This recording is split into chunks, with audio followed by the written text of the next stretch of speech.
రామ్ కూర్చో. Thank you sir. నా loan సంగతి. రామ్, మీ కంపెనీ డిపాజిట్స్ అకౌంట్స్ మా బ్యాంకులో పెట్టమని మీ ఆఫీస్లో అపాయింట్మెంట్ కోసం గంటల కొద్దీ వెయిట్ చేసిన రోజులు నాకు గుర్తున్నాయి. అదంతా ఫ్లాష్ బ్యాక్ సార్. అలాంటి మీరు ఇప్పుడు లోన్ అప్లై చేయడానికి వస్తే నేనేమి హెల్ప్ చేయలేకపోతున్నాను. సారీ, ఈ బ్యాంక్ నాది కాదు, నేను ఎంప్లాయీని మాత్రమే. సెక్యూరిటీ లేకుండా లోన్ ఇవ్వడానికి ఈ బ్యాంక్ పాలసీలు ఒప్పుకోవు. నా మీద నమ్మకం లేదు సార్. నీ మీద నాకు నమ్మకం ఉంది, కానీ ఇచ్చే అధికారం నాకు లేదే. రామ్, ఈ హెల్ప్ నేను చేయలేకపోయినా నీ వెల్ విషర్గా ఇంకో హెల్ప్ చేయగలను. ఇప్పుడే నవీన్ వచ్చేళ్ళాడు. అతనితో నేను మాట్లాడాను. ఎందుకో అతని మీద పగబట్టాడు. నీకు ఏదో ఆపద తలపెడతాడని అనిపిస్తుంది. జాగ్రత్తగా ఉండు. It's all right sir. Okay sir. Auto.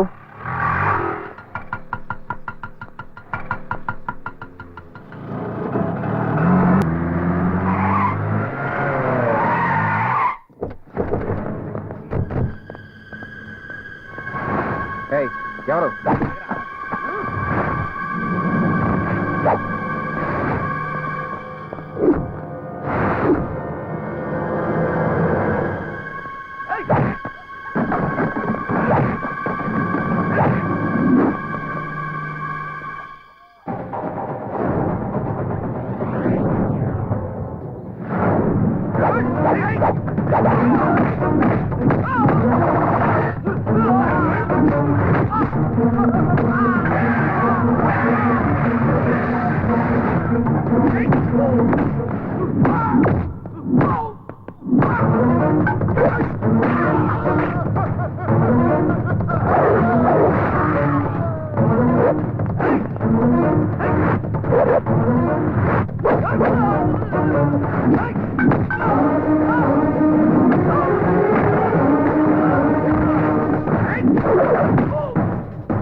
Beautiful.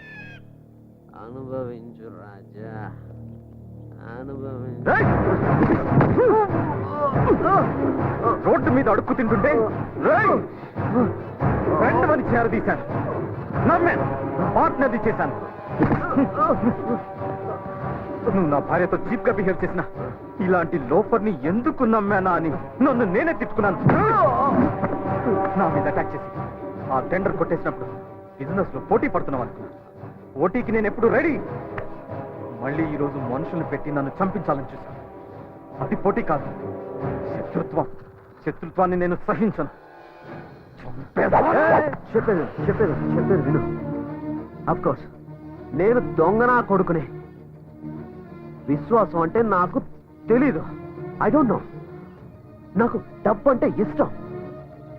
I love money. అందుకోసం ఏమైనా చేస్తాను, ఏమైనా చేస్తాను.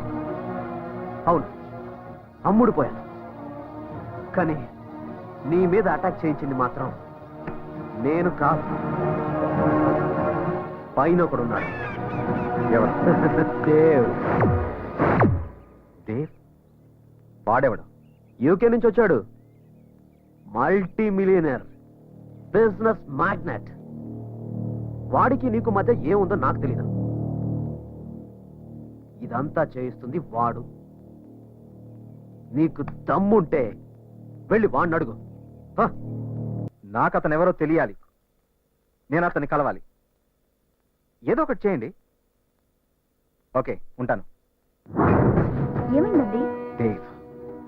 ఈ దేవ్ ఎవరు?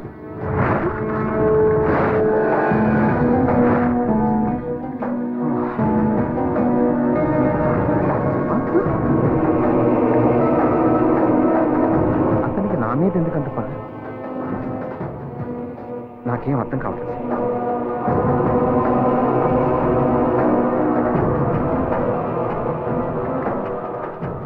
నన్ను దెబ్బతీసింది ఆ నవీన్ గారు కాదు, వాడి వెనుకున్న అసలు వ్యక్తి దేవ్ అంట. నాశనం చేస్తాను శిల్ప, నాశనం చేస్తాను శిల్ప, నాశనం చేస్తాను శిల్ప. నేనైతే ఎప్పుడు అలాంటి పేరు వినలేదు. అతను ఎవరో కూడా నాకు తెలియదు. మరి అతను ఎందుకు ఇలా చేస్తున్నాడు?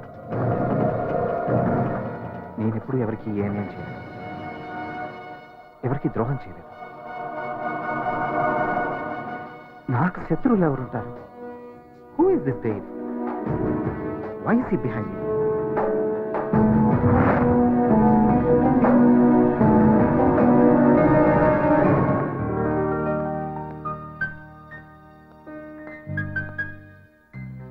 శిల్ప, శిల్ప, శిల్ప, ఎక్కడున్నావమ్మా? హలో,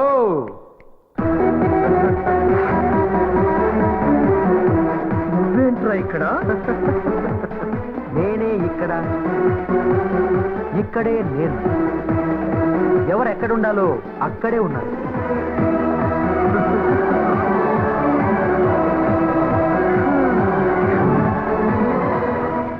నీ ఫేస్ చూస్తుంటే సత్యం కంప్యూటర్స్ లో షేర్స్ పడిపోయినట్టుగా కనిపిస్తుంది తెలుసా? ఇక్కడ నీకేం పనిరా? ఇప్పుడు ఇది నా ఇల్లు, నా ఇంట్లో నేనున్నా. నా పర్మిషన్ లేకుండా నువ్వెందుకు ఇక్కడికి వచ్చావు? ఏయ్, ఇది నా కూతురిల్లు. దాని జీవితంలోకి రానివ్వలేదని దాని ఇంట్లోకి వచ్చేస్తావా? Get out, get out. I'm sorry, నువ్వు ఇంకా ఫ్లాష్ బ్యాక్ లో ఉన్నావు. ఫ్లాష్ న్యూస్ తెలీదా? హ, నన్ను కాదని నువ్వు ఇష్టపడి పెళ్లి చేసిన నీ అల్లుడు ఇప్పుడు రోడ్డు మీద ఉన్నాడు. రోడ్డు మీద ఉండాల్సిందే నువ్వు. అసలు ఈ ఇంట్లోకి ఎలా ఎంటర్ అయ్యావురా? ఈ కోట ఎక్కడిది? ఎక్కడైనా కంపెనీలు అద్దెకి తెచ్చుకున్నావా? అద్దెకి తెచ్చుకోవడం, గ్యాంబ్లింగ్ చేయడం, అనుకున్నది సాధించలేకపోవడం నా రక్తంలోనే లేదు మిస్టర్ చక్రపాణి. వద్దు, నాతో పెట్టుకోవద్దు. అడుగు వేస్తే 500 రూపాయల నోటు, చెయ్యి కదిపితే 1000 రూపాయల note. That is Chakrapani style. నేను కావాలనుకున్నది ఆగదు, వద్దు అనుకున్నది జరగదు. ముందు మర్యాదగా వెళ్ళిపో. పో. నేను అనాల్సిన మాట నువ్వంటున్నావు. ఎనీవేస్, నేను గెటౌట్ చెప్పే ముందు నీకు కొన్ని నిజాలు చెప్పాలి మిస్టర్ చక్రపాణి. ఏంటా నిజం ఆలోచిస్తున్నావా? గుర్తుకు రావట్లేదా? ఈ డబ్బు, డాబు, సూటు, బూటు నా దగ్గర లేవని నా ప్రేమనే చంపేశావు. కానీ ఇప్పుడు ఇవన్నీ నా దగ్గర ఉన్నాయి. నీ కూతురికి డబ్బున్న వాడిని చూసి పెళ్లి చేశావు. ఇప్పుడు వాడు ఆ డబ్బునే పోగొట్టుకుని రోడ్డు మీద పడ్డాడు. రోడ్డు మీద. ఓకే, నీ కూతురికి విడాకులు ఇప్పించి ఇప్పుడు నాతో పెళ్లి చేస్తావా? ఓకే అని చెప్తే మిస్టర్ చక్రపాణి, నీలాంటి వాళ్ళని గంటకి 1000 సార్లు కొంటాను నేను. ఏయ్, అసలు ఏ మోసం చేసి నా అల్లుడిని రోడ్డు పాలు చేశావు? ఏ అన్ను చూసుకుని ఇల్లు కొన్నావు? నా కూతుర్ని అల్లుడిని ఏం చేశావో చెప్పు, లేకపోతే ఇప్పుడే పోలీసులు పిలిచి. హలో, పోలీసులు నువ్వు పిలిస్తే రారు, నేను చిటికేస్తే వస్తారు. కావాలంటే హోమ్ మినిస్టర్ లైన్ లో పెట్టించనా? నువ్వు పిలిపించిన పోలీసులతోనే నా ఇంటికొచ్చి నా మీదే దాడి చేశావని వాళ్ళతో నిన్నే అరెస్ట్ చేయిస్తాను. You know that?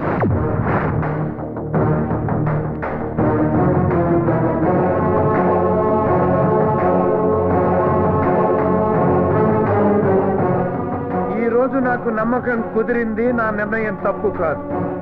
నువ్వు సరైన వాడివి కాదు.